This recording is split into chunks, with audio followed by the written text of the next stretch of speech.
Good morning, and we are live.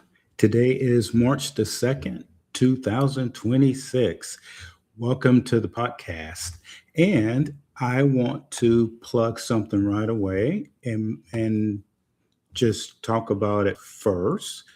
I want to talk about voting in the March 17th primary. And at this point, I would recommend that you go and you search for your candidates. And I'm partisan, but I'm not going to be partisan with this plug. See what your candidates have to say. And then on March 17th, go and vote in the primary. You can also do early voting too. That started today, actually. So I want to influence you and promote going to vote in the primary. Why is that important?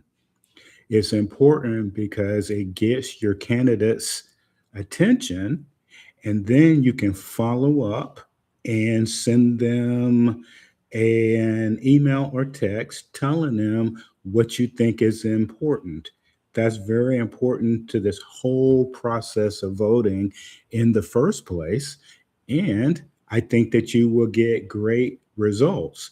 Now, if you think that they're off track, which maybe some of them are, you can get them back on track and they will do what you tell them because they want to get elected. Okay, so that's my quick plug. All right, so what's going on this week in politics? Well, there are a couple of things going on as usual. So, this week starts the early voting, like I was telling you, and the primary is March 17th. And I think that the polls open up at 6 a.m. and they close at 7, I think. All right. So, what's the focal point for this week? For the Republicans, it's affordability, public safety, and immigration. And there was also uh, some rhetoric on criticizing Governor J.B. Pritzker's administration and offering American First alternatives, which is basically talking about that they want to mimic whatever President Trump had done at the national level last year. All right, so key priorities and issues: affordability and tax reform. All right. And as we know, the cost of living is important for Illinoisans. And I wish one of the candidates on the Republican side would go to the grocery store and the reason I'm saying that is I was there yesterday, and if people don't think that is if people think that it's affordable, they need to go to the grocery store because you will see that it's actually not. Property taxes. All right. So the candidates are calling for property taxes to be capped. And that's actually a continuation of what they've already been talking about. And good for them. As you know, I've been talking about property taxes nonstop. And it's good that that's on their minds now to talk about that. Utility costs. So in 2021, there was a Climate and Equitable Jobs Act for rising energy prices. And so the Republicans, and I think I mentioned this on Friday, what they want to do is they want to go back to some of the reliable ones like coal and nuclear power. And as you know, Governor Pritzker signed an executive order for them to explore it. Now, if you really want to move legislation, you had to get the legislature to introduce a bill. So there's a difference between exploring it versus getting the legislature to pass a law. Law means funding to get that going. All right. So one of the candidates on the Republican side wants to have audits to see where the money is being spent at. Some of the other ones have mentioned that too, but just briefly, they're calling it Illinois Doge. And audits are very, very important. And that would be a good first step because, as I've highlighted in the past, I wonder where the revenue's going.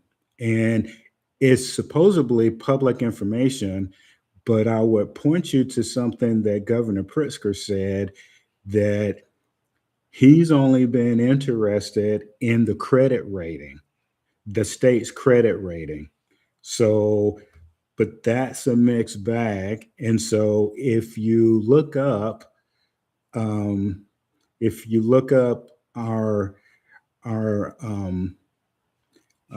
credit, sorry, our credit, our credit for the state, it will highlight why Governor Pritzker thinks that that's important versus why the Republicans say that that really doesn't mean much. And the bottom line is we're still in debt. Public safety and criminal justice. So this week they want to focus on this, and I'll tell you why in a minute.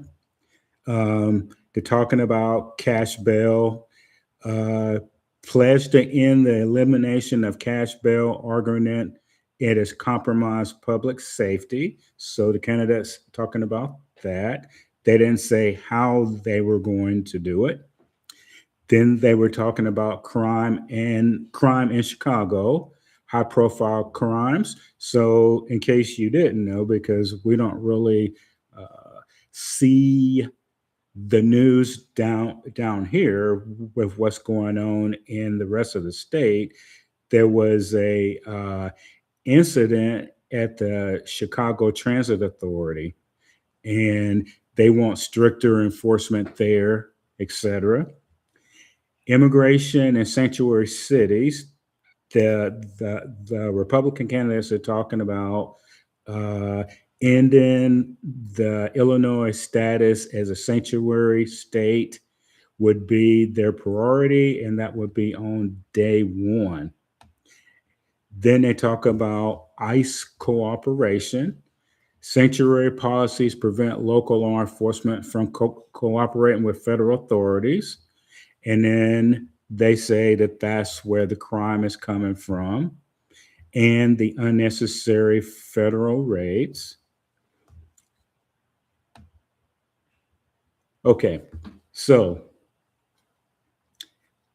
as I have said, the Senate is up for grabs this cycle as well in November. I had to look up who the Senate candidates are, and I want to make a quick plug here. There have been one Republican advertisement on TV. Can't speak for the newspapers, can't speak for when I go to the national mainstream outlets, there's no ads on there. But I can tell you that Governor Pritzker has put out two ads. Um, the two Senate candidates on the Democratic side have put out ads because they're in a pretty tight race, because what they think is, on the Democratic side at least, whoever wins the primary will win the general election. On the Republican side, there are three people running, and it has been absolutely crickets from them. And I don't know how they think that they can win a statewide election if they're not telling you what they are about. And so far, it just seems like that on the Senate side, especially, they are weak. And at the end of this, I'll give an opinion about something. Okay, so I was talking about uh, the Republicans were talking about the violent crime and pretrial detention. So that points to the Safety Act. So here's why they want to eliminate the cash bail. High profile incidents. So pointed to an unprovoked November attack on the CTA Blue Line, Chicago Transit Authority. That's what CTA stands for, where a man on electronic monitoring allegedly set a woman on fire. And so this exemplifies the failure to detain dangerous individuals. Now, we didn't hear anything about that, or at least I didn't, and I consider myself in the know. Then they talk about repeat offenders. The current system allows repeated felons to be released and commit more crimes. Now, the language in that Safety Act, people like that shouldn't be getting out. So that's a little bit troubling that they are getting out. And then there's statistical skepticisms. And I talked about that briefly about a week ago, that it is hard to know exactly if crime is going down because you have to look at the source. And some of the sources that they're using and the criterion to say that crime is going down is a little bit suspect, to be honest. I think that audits, even on this, we need an audit pretty much on everything to make sure that we are getting the correct information. And we can only get that if we get people engaged to who's running and knowing what they stand for. See, I made that plug again about voting in the primary. All right. Law enforcement and accountability. So the Republicans say that the morale of the police is low because it's been decimated by enforcement. Because pretty much, and Chicago is a good example, and you can watch the news, that pretty much people are doing whatever they want to do, especially if it's immigration and they are fully protected. And the governor and others have told the police not to be involved in immigration. That was exactly what they did. And the legislature has actually passed laws to validate that. All right. So judicial overreach, calling for more scrutiny on prosecutors and judges who choose to detain violent suspects even when they have the legal option to do so. So that goes back to the Safety Act. And all you had to do is watch the news to see if that's true or not. Autonomous vehicle safety. Automated vehicles passing stopped school buses or hitting children in other states. Okay, so we remember that the autonomous vehicles are doing that at times. I believe that they sent out a fix to the autonomous vehicles, and I think that they're just monitoring that now. And if they are policing themselves with these autonomous vehicles, that may not even be an issue. Sanctuary policy risk.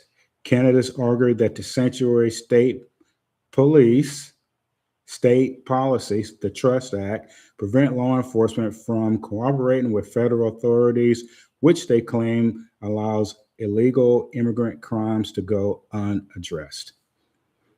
So that's what's going on in local politics for Southern Illinois as of Monday. And again, I'll be back on Friday to see how the week went. Now, I want to do a plug for something.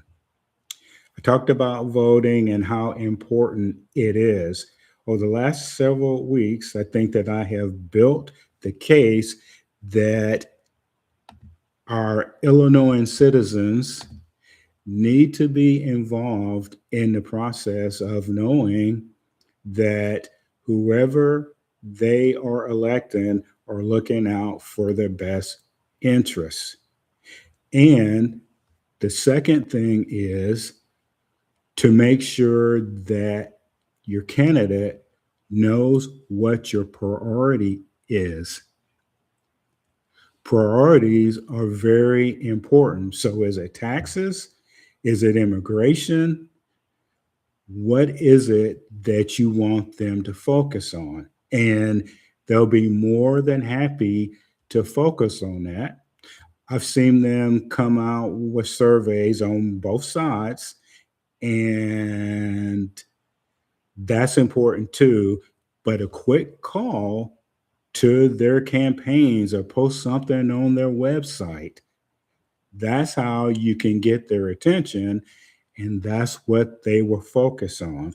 So the podcast is to stimulate your interest in wanting to know more. And everybody's busy. I understand that there is a lot going on, but I would submit to you to take out 20 minutes this week, look up the candidates, and I'm not being partisan now, but see what sides both of them stand for, and then vote in that primary to leverage the candidate that you think can be the most convincing, that those priorities that you were talking about is what they are focused on, and to bring in more people. And the third thing is, even in the primary season, I've been here 26 years, and on the Republican side, I never see the candidates come down here. And it's almost like they think that we're going to vote for them no matter what. After you get through the primary is not the time, because you may have already they may have already turned you off, because we let the people in Chicago and Springfield decide who the nominee is. So that part is food for thought. That's why we need to make sure that in Southern Illinois, our interests are being looked out for. Okay, so enough of a plug on that. And I'll probably do a reel too. All right, so I will see you guys again on Friday, and I'll tell you what's happened this week in local politics and state politics. So this is Just Listen Live. I am George. Have a great day, and let me influence you for the primaries. And we'll see you next time.